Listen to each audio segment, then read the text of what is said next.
E aí galera, tudo bom? Vamos lá? Galerinha do 8º ano, o professor Flávio Cortá está aqui para corrigir o seu plano de estudo do seu teste do primeiro trimestre, beleza? A gente vai ver aqui que tem vários conceitos aqui relacionados, por exemplo, a energia, a como se obter energia, os tipos de energia, as consequências da retirada de matéria-prima do ambiente para a obtenção dessas energias. E aí não tem muito mistério não, acho que é uma ótima oportunidade para você tirar as suas dúvidas aqui, dar aquela estudada maneira e tirar aquele 10 que a gente sempre espera de vocês, beleza? Vamos começar? Vamos lá. Primeira questão está assim, ó. Após o rompimento da barragem do Fundão e da barragem de Brumadinho, correram o mundo imagens de vilarejos inteiros devastados pelo tsunami de lama, que levaram a intensas discussões sobre o assunto e as consequências dos acontecimentos. A atividade mineradora gera vários impactos ambientais, apesar da movimentação da economia. Com isso em mente, cite pelo menos 2 desses impactos. Quais são os impactos da construção dessas mineradoras? Bem, eles têm que reter esses minérios em regiões mais altas, beleza? Com isso, o que acontece? Primeiro, você muda o curso das águas, porque isso acaba sendo acumulado em outra região, tá? Esses minérios, eles podem ser absorvidos pelo solo e contaminar regiões próximas ali, além de diminuir a biodiversidade, porque com a mudança, para você ter aquele terreno, aquele local ali inundado com aqueles minérios misturado com água, você tem que desmatar aquele local. Se você desmata, você também contribui para a diminuição da biodiversidade. Falou? Falei pelo menos 3 aí para vocês. Número 2, na iluminação pública, existe hoje em dia sensores que identificam a presença e a ausência de luz solar, chamado fotocélula. Reagindo a essa intensidade solar, esses sensores apagam ou acende as lâmpadas da sua rua de forma eficiente. De acordo com isso, analise a situação e indique o motivo da utilização desses sensores, justificando a sua resposta.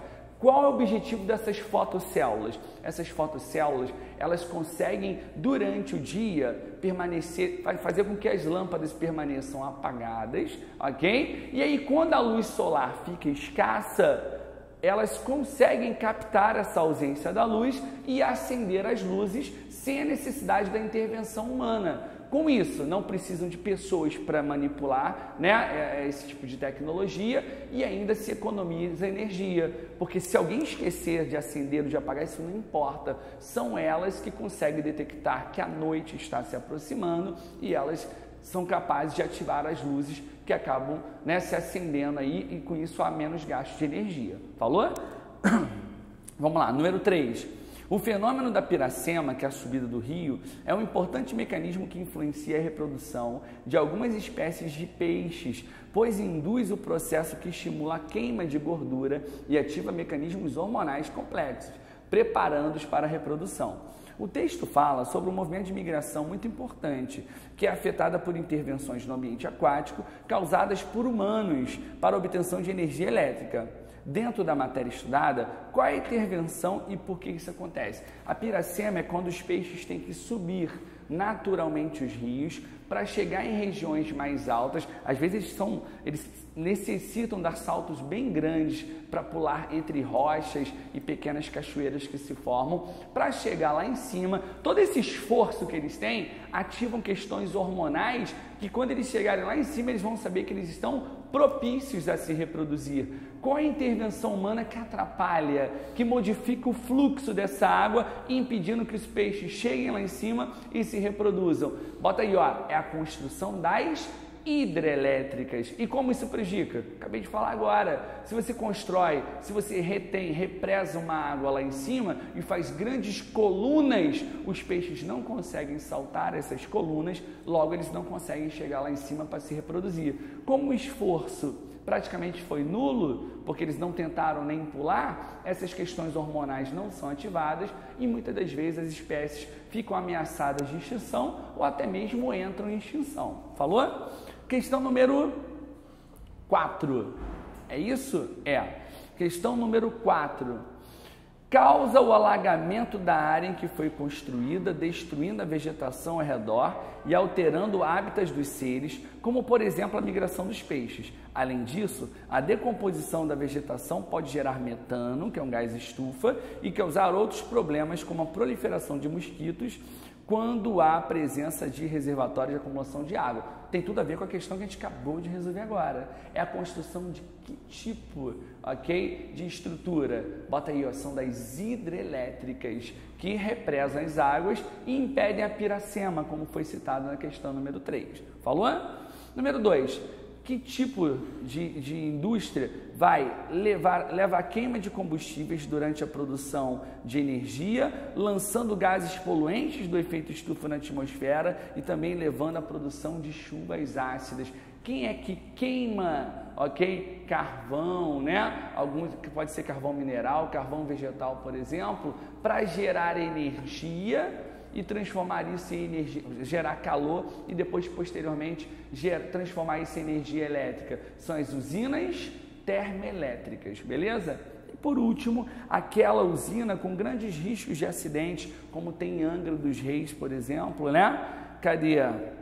Utilizando recursos não renováveis e radioativos como urânio, plutônio, por exemplo, causa poluição térmica ao resfriar os reatores, além de gerar lixo radioativo. Usa-se urânio, ok? Gera-se energia nuclear pela fissão dos átomos, isso gera calor, os reatores são ativados e isso é transformado em energia elétrica. Mas tem um detalhe, eles ficam tão superaquecidos que a água do mar tem que ser lançada ali dentro para resfriar e depois ela é devolvida ao ambiente aquático. Quando ela é devolvida quente ao ambiente aquático, diminui a concentração, o nível de gás oxigênio da água. Consequentemente, os seres aeróbios ou aeróbicos, né, como os peixes, moluscos e crustáceos, acabam sofrendo. Morrem, aquilo tudo começa a entrar em processo de decomposição, causa um fenômeno chamado de eutrofização ali nas águas, se forem águas mais paradas, e prejudica toda a biodiversidade daquele local. Então ficou assim, ó, usina hidrelétrica, depois uma termoelétrica e por último uma nuclear. Falou? Vamos para a próxima? Próxima questão aqui, ó. Questão número 5. A procura de novas fontes renováveis de energia surge como alternativa para superar dois problemas: a escassez de fontes não renováveis e a poluição causadas por esses recursos.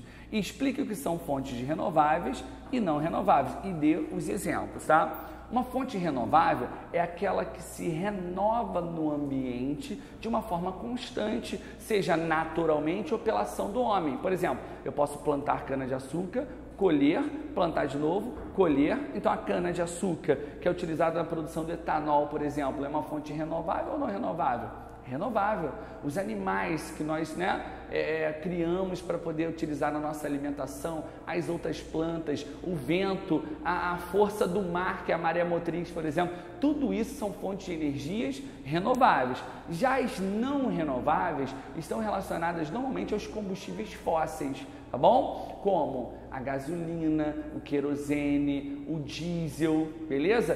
Tudo isso vem normalmente da decomposição dos fósseis, que demora milhares e milhares de anos, tá? Então, a energia não renovável, não é que ela não se renove, o processo é tão lento que acaba não acompanhando a velocidade com que o homem vai retirando, né, esses recursos da natureza. Falou? Questão número 6. Projetos que possuem a meta de reduzir a emissão dos gases de efeito estufa e lidar com impactos das mudanças climáticas são objetivos de acordos internacionais feitos por países integrantes da Organização das Nações Unidas, como a ONU.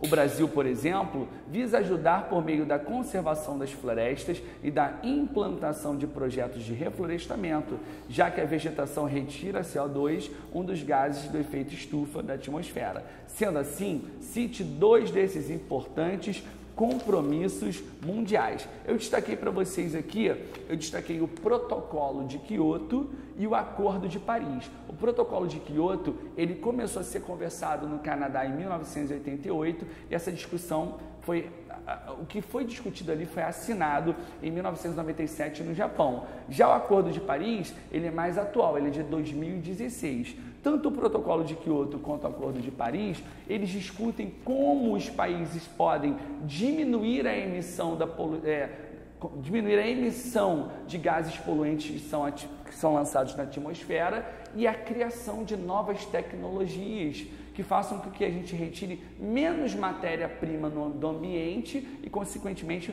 possamos preservá-lo, né?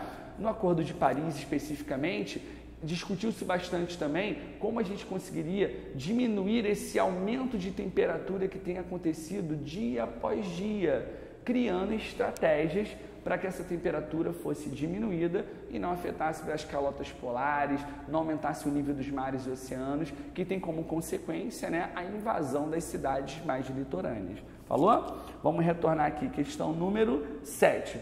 Existem vários tipos de geração de energia, além das usinas hidrelétricas, termoelétricas e nucleares. Tem a energia solar, a energia geotérmica, energia de queima de carvão mineral, eólica, biomassa, maré motriz e outras. Considerando essas citadas, identifique quais são as renováveis e quais não são. Depois escolha duas e comente sobre elas. Vamos lá. Tirando aqui a energia da queima do carvão mineral, porque o carvão mineral, beleza, ele vai demorar muito a ser reposto na natureza, então você pode colocar ele como não renovável. Agora, ó, no exemplo aqui, o primeiro, solar, se renova todos os dias. Geotérmica é o calor da terra, por meio dos geysers, por exemplo, também se renova. Outro, energia eólica dos ventos. É claro que um dia venta mais, outro venta menos, mas o vento vai continuar existindo, beleza? Energia da biomassa, que é a decomposição de seres vivos para geração de energia, também é renovável. Depois, maré motriz, a força das águas dos mares ativando reatores que ficam submersos, também é renovável. E por último, acabou. Então, a única que a gente classificou como não renovável foi aquela relacionada à queima de carvão mineral, que é um combustível fóssil. Falou? Próxima questão, número 8. Uma das formas de cuidar do meio ambiente, diminuir os impactos ambientais como poluição e desperdício de energia, é com a sensibilização da população, adotando os princípios dos 3 R's, que são o quê? Reduzir, reutilizar e reciclar. Dê exemplos dessas práticas. O que é reduzir? Reduzir é você utilizar de forma racional, é você economizar algumas coisas, ok? Como, por exemplo, você não desperdiçar, por exemplo, alimentos, você controlar a água quando está lavando a louça, por exemplo, né? Você molha lá o que tem que molhar, fecha, escova o dente, por exemplo, botou a pasta, está escovando o dente, fecha lá a torneira para não desperdiçar essa água, porque isso está relacionado à primeira regra do R, que é reduzir, beleza? Reutilizar, se você usa um copo de requeijão, por exemplo, e depois, acabando de comer o requeijão, você o lava, tira a propaganda dele e utiliza aquilo como um copo no dia a dia, para beber água, sucos, refrigerantes e tudo mais, você está reutilizando aquele material. Tá? Como, por exemplo, a água da máquina de lavar, que pode ser utilizada para lavar uma calçada ou o ambiente que está próximo dela. E quando a gente fala reciclar, é a gente fazer com que esses materiais sofram alguma transformação. E normalmente isso é conduzido para as fábricas que conseguem transformar. Um exemplo, sacos plásticos, né? Vidro, por exemplo, ele pode passar por um processo na indústria para se transformar em algo útil novamente. Nesse caso, a gente diz que ele está sendo reciclado. Falou? Mais um, número 9. Analise os dados na tabela a seguir sobre a utilização das fontes energéticas. O país A, 60% da energia dele é não renovável. Então, só sobrou 40% para renovável. Já o país B, 80% é não renovável e 20% é renovável. Indique qual deles terá maiores problemas ambientais, justifique sua resposta, exemplificando um dos problemas. Bem, primeiro, qual que vai ter o maior problema? Aquele que usa mais os não renováveis. Porque se são não renováveis, primeiro que uma hora vai se tornar escasso. Em segundo, para você retirar ele da natureza, a matéria-prima da natureza, você causa todo um desequilíbrio ambiental. Mas depois ele pede assim, ó, exemplificando um dos problemas, ok? Você pode colocar, por exemplo, para você tirar um recurso não renovável, né? Você pode, por exemplo, falar sobre a mudança da acidez do solo, os desmatamentos que são feitos para você conseguir gerar minas de carvão, por exemplo, para poder retirar, a contaminação da água que pode acontecer nos ambientes próximos a essas minas, tá bom? Você precisa usar um exemplo só, foi isso que ele pediu na questão número 9. E por último, na questão número 10, nós temos uma tirinha aí, onde nós temos uns bois, né, conversando um com o outro, e um tá falando assim, ó, colocar a culpa do aquecimento global nas vacas. Aí o outro responde, o que faremos? Aí passa um momento de silêncio, aí um responde, culparemos as galinhas, ok? Já que para criar galinhas também existe um impacto ambiental que a gente pode comentar no outro momento.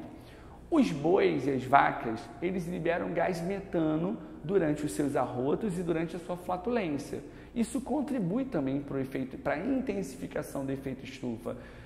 Contribui de várias formas. Vou te dar um exemplo. Primeiro que para eles terem área para pastar, se devasta toda uma área.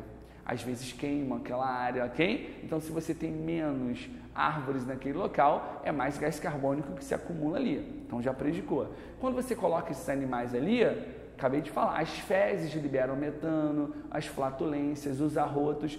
Dizem por aí que 18% do efeito, da intensificação do efeito estufa é causada por esse ato.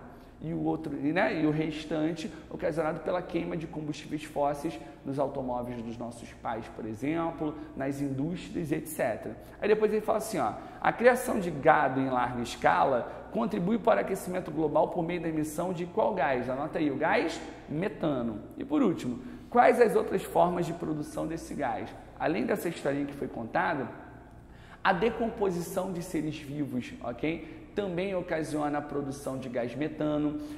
A construção de usinas hidrelétricas, nós precisamos inundar aquelas áreas para a água ficar numa região mais alta. E como você inunda uma área de floresta, tudo aquilo que havia naquela região que foi inundada começa a entrar em decomposição, forma uma camada superior ali meio esverdeada e gás metano brota bastante dessa região. Essa também é uma outra forma aí, tá bom? Ou seja, pela queima da biomassa ou pela construção de represas e usinas hidrelétricas que liberam gás metano por meio do que está sendo decomposto naquele local. Falou? Espero que vocês tenham compreendido, façam a parte de vocês, levem o estudo, né, o nosso plano de estudo a sério, porque a nossa prova vai ser baseada exatamente nele, tá bom? Sucesso para todos vocês!